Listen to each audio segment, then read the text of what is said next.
Welcome to Downwell GBA. This is a demake of the indie game Downwell, recreated for the Gameboy Advance. In this roguelike, you play as a young person falling down a well. You fight enemies using your gun boots and collect valuable gems. When you enter the well on the surface, you begin descending an infinite, procedurally generated well containing enemies that will try to attack you. You can fight back by pressing A or B in midair to fire your gun boots down at them. You can kill enemies by either shooting them with your gun boots or landing on top of them. Your gun boots have limited ammo displayed on the right side of the screen, which reloads whenever you land on the ground or stomp on an enemy. Firing your gun boots can also be very helpful for slowing and controlling your fall. When an enemy is killed, they will drop several gems that the player can collect. You can see the number of gems you've collected in the current run at the top right of the screen.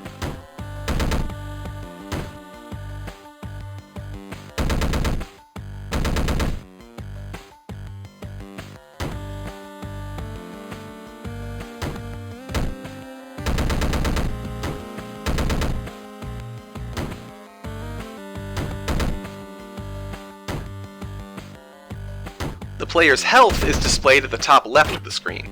If you touch an enemy from the bottom or the side, you will lose 1 health and become invincible for a few frames. If your health gets to 0, it's game over.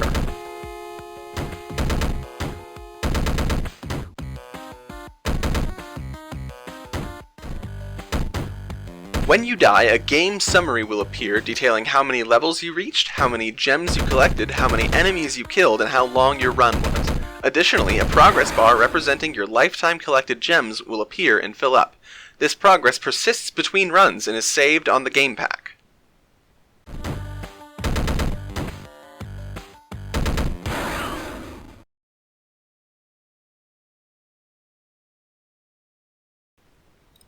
When the bar is completely filled up, a new palette will be unlocked. To change to a different palette, you can press Start anywhere to access the pause menu, navigate to the Palettes option, and select a different palette.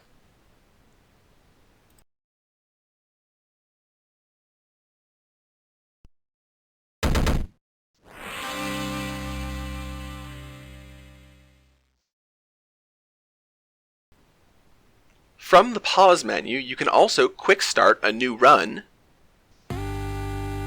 review the instructions screen, or delete your save data. You can also see the current gem progress. The stats option hasn't been implemented. The game has a secret unlockable cheats menu. To enable cheats while on the surface or in the well, press up, up, down, down, left, right, B, A, start. This will add a new cheats option to the pause menu.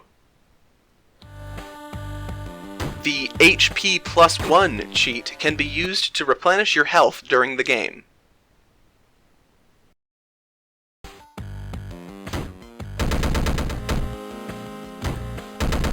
The infinite ammo cheat can be toggled on to allow you to fire your gun boots indefinitely.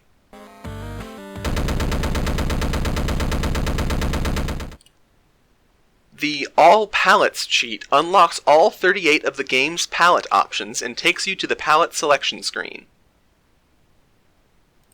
For the grader's benefit, here's an outline of how I fulfilled all of the project's technical requirements. At least 4 unique sprites, 2 of which are animated. I have plenty of animated sprites. The player, enemies, gems, bullets, even the animated title on the surface are animated sprites. 2 backgrounds that move independently. On the surface, the sky moves in parallax with the ground. Modify background tiles, sprite tiles, or palette at runtime. I actually did 2 of these options. First, the player can dynamically select a palette in the menu, which manually edits the background and sprite palettes. Second, the dithered fade effect on the instructions screen and the surface is achieved by manually editing the data of a single tile at runtime. Game states for start, instructions, game, and pause. These states are all there, albeit some have more specific names. All of them use mode 0. Win or lose state. When the player dies, they enter a lose state, and from there they're able to start a new run. Meaningful collision. There are several collisions in the game. The player can collide with enemies and gems, bullets can collide with enemies, and everything can collide with the ground. Meaningful use of timers. There's a timer on the left of the screen that runs continuously during the game and pauses on the pause screen. The final runtime is displayed when the player dies. 2 simultaneous sounds. Sound channels A and B are used simultaneously. Channel A plays the background music on a loop, while channel B is used to play one-off sound effects like shooting and stomping enemies. A cheat. There's a whole cheats menu that can be unlocked by entering the Konami code and provides several useful cheats to make the game easier. As far as subjective requirements, here are a few features I would like considered for extra credit. Malloc. The malloc and free functions are used extensively to allocate space for all the enemies, the player, gems, and bullets, and as far as I can tell, there are no memory leaks. Object-oriented programming. I implemented a system of game objects that effectively act as classes with constructors, destructors, draw, and update functions for each type of game object, forming a rudimentary class system. Procedural terrain generation. The game's levels are all procedurally generated. The generator has a pool of several collision maps or rooms to pick from, and chooses a new room to add at random and keeps doing so until there's not enough space for more rooms. The rooms are combined into one composite collision map, and the background map for the level is then procedurally generated row by row from that collision map as the camera moves down. Modular menu system. I implemented the game's menus in such a way that adding a new entry is as easy as adding a new struct to an array of menu items and putting a function pointer into that struct to tell it what to do when the player selects it. Menu items also have the option to instead point to another menu, causing that menu to be loaded when the item is selected. Overall, it's a pretty robust system that I put several hours of work into. Dynamically Generated Ui. All the game's UI is a dynamically generated tile map and includes robust functionality for things like printing text to the UI in multiple fonts or filling an area with a given tile. That's about all I've got for the video, so I'll just close it out with some final thoughts. This game has been one of my favorite projects I've ever done. It took up a lot of my time, but the final product was really worth it. Depending on what my schedule is like in the summer, I'm thinking I might continue development on it.